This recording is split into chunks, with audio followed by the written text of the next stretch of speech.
Welcome to Activate Your Introvert, the weekly radio show to uncover and unlock the entrepreneurial skills in your business. In this week's show, Introvert Myth of the Week. Introverts are not assertive. Tip of the Week, making Zoom meetings more useful, personal and introvert friendly. And a discussion with Michael Beale. Michael is an NLP trainer and stakeholder coach. Just before speaking to Michael, do you groan at the thought of yet another Zoom meeting with your team where you want to engage them a bit more, especially the introverts, and yet you hate all that getting personal nonsense? Many people, not just introverts, are put off of video meetings where the leader tries to get people to share personal information or even have fun. It feels cringy. But teams that sometimes share personal information perform better than teams that don't. And let's be honest, Zoom meetings allow for less personality and interaction than face-to-face ones. Those more personal parts of a meeting can help build connection and morale, but there's a balance to be met. Most introverts and 25% of extroverts don't like sharing phatic tokens. That's small talk to you and me. Forcing it onto people can damage the team. Can you make it different? A great way to start meetings off is to ask everybody to provide one personal success from the last week and one business success. It works really well when you do it in every single meeting and you only give them 30 seconds each. If you want to liven up the odd meeting, how about one of these three? Rename yourself. Announce this one the day before the meeting. Encourage people to change their screen name. Actually change it, not just to say it, to a favourite, sports star, cartoon character, TV star. You can change the theme each month and you do it. The first 5 minutes of the meeting are for each person to say what they like about that star. For the rest of the meeting, remember they've changed it on the screen, call them that name. Gets a bit silly, but there we go. Or number 2, tea time. Get everybody to show off their favourite teacup or whatever they drink from and tell one memory attached to it. What makes it their favourite cup, glass, whatever. It gets the team to share something and it's visual. And finally, 3 words. Pick a subject. Last week, the company, home life, whatever you want. And get everybody to share 3 words as their answer.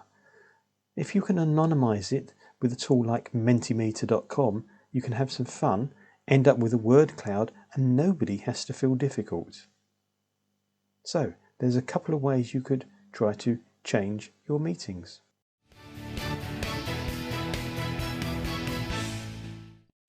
Do let me know what tip you'd like to help you activate the entrepreneurial skills in your business, or what introvert myth you'd like exposed. Drop me an email, give me a call, or add it as a comment to your review on the iTunes store. I'd love to hear from you. But now it's time to chat with Michael.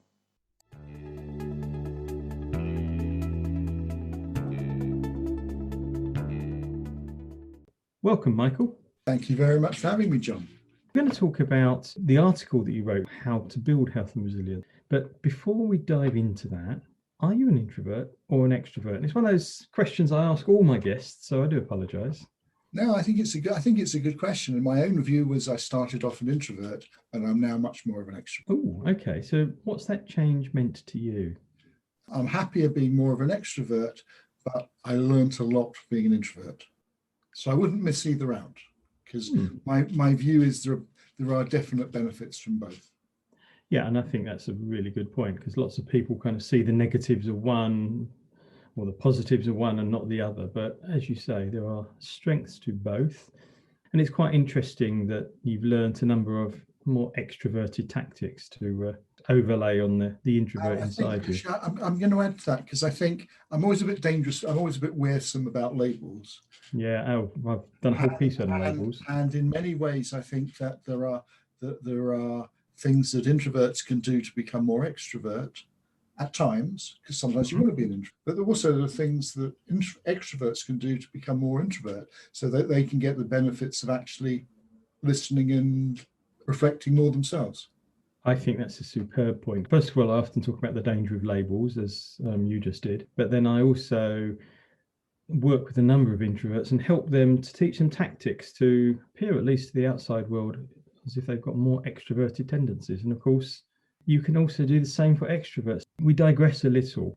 Talk to us about health and resilience, because you wrote a really interesting article on building health and resilience. Okay, there's sort of 6 or 7 or 8 things I brought it down to, and I do a couple. The first one is around purpose and meaning. The more we know what's important to us, and the more we find some sort of purpose, and by purpose I mean it's not only something that we get something out of, but also we're giving something else in return to the bigger system, whatever we want to call it. And is that giving back, whatever you call it, an important thing then?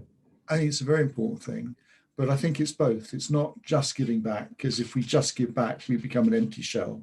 So it's something, we get something out of it, but we're also giving something back at the same time.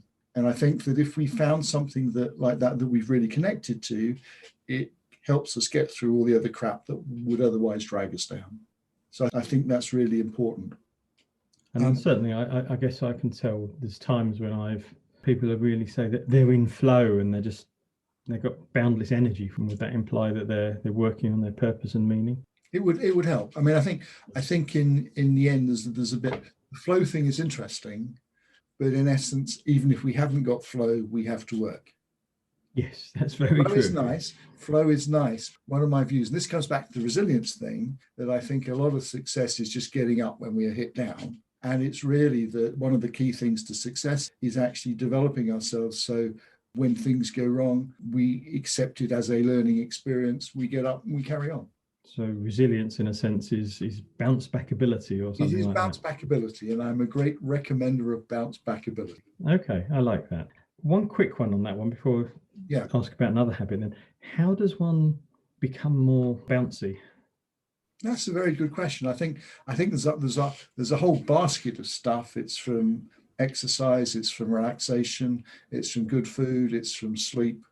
There's probably drinking water.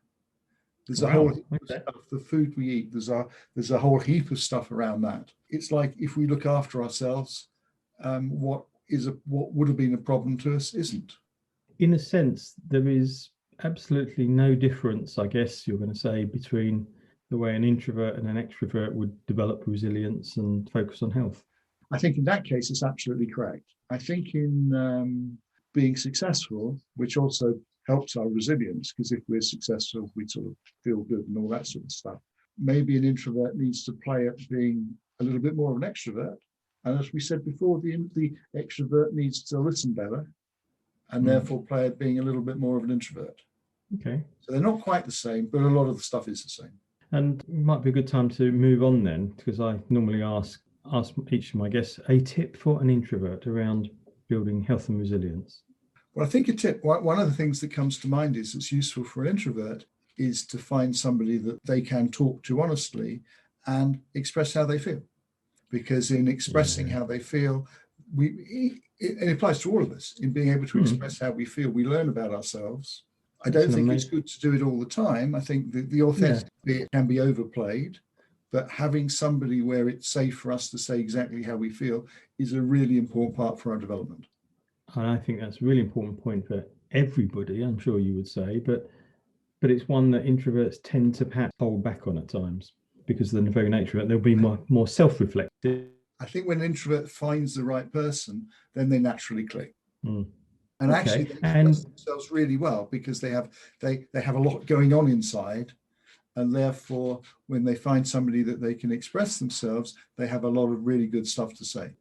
And how about a tip for a non-introvert, perhaps to help introverts in their team?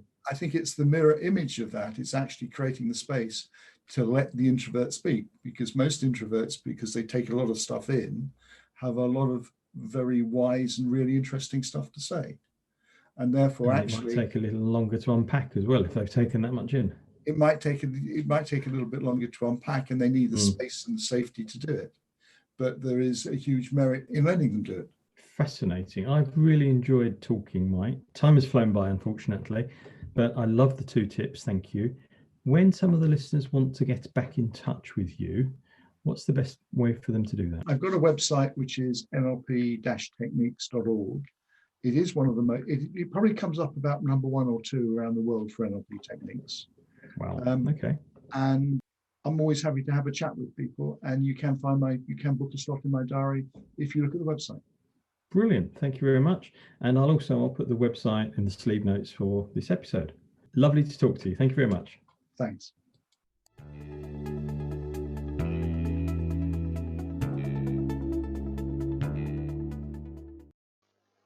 And now it's time for Introvert Myth of the Week. Those crazy stories that I hear and you hear, but some people actually believe.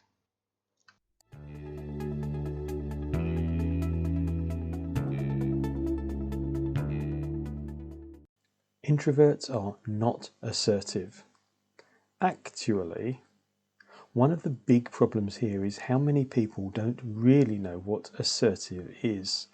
I see it as quite a positive thing. It's not arrogance or being overly pushy, and it involves listening. So it's something introverts do well when they try.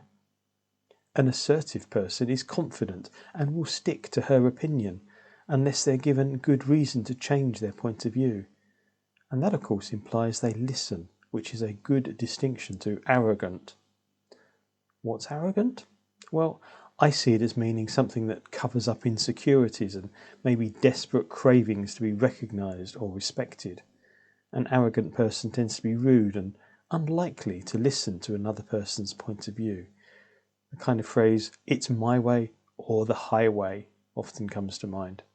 So, being more assertive is good. So, how might you start off by being more assertive? Some of the first steps might be to use your internal self-confidence. You know the things that you're good at. To let others know what you're good at and what your views are while you listen. Thank you for listening to Activate Your Introvert, and I hope you've enjoyed this week's episode. I'd love to see your reviews on the iTunes store. Thank you once again, and catch up with you next week.